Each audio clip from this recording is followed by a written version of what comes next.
So, questions for the Reformed, the Tulip, and Calvinist people. First of all, the question is,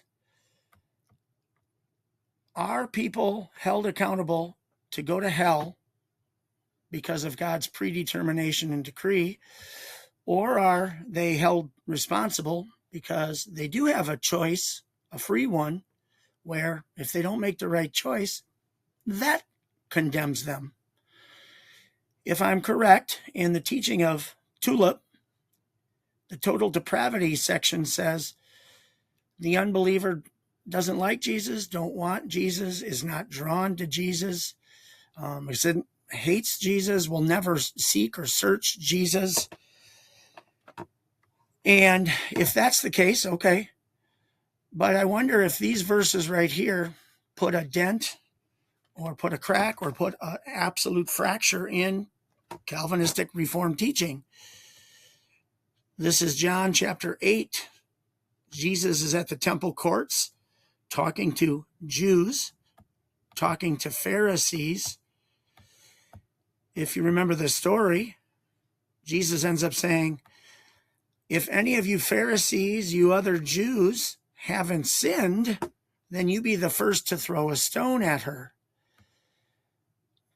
Then here's what I think is the problem for Calvinists to answer.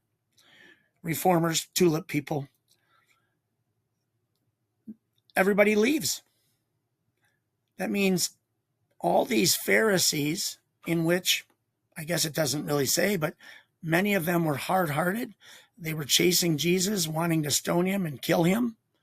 They were plotting to kill him. They were trying to catch him in traps all throughout the Gospels.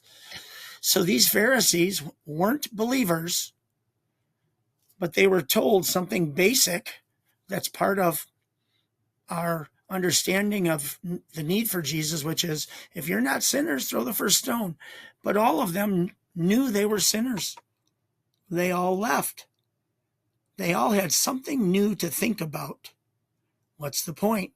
Hopefully the Calvinist reformers see it.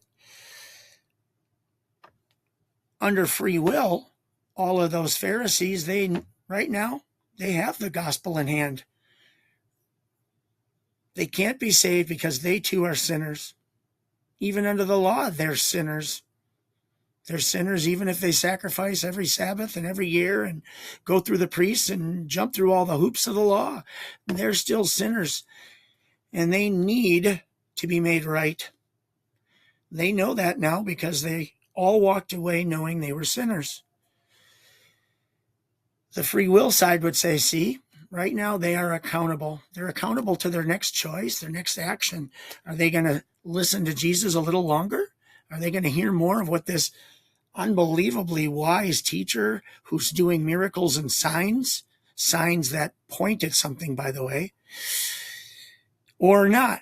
Well, I don't know how many of them came back to believe, but I think they were guilty because they knew they were sinners, even though they had the law, and they did not choose the gift. They did not receive the gift of believing in Jesus to have those sins forgiven, to be declared righteous. So that's my head scratcher. Does John 8, 1 through 10 mess up Calvinist teaching?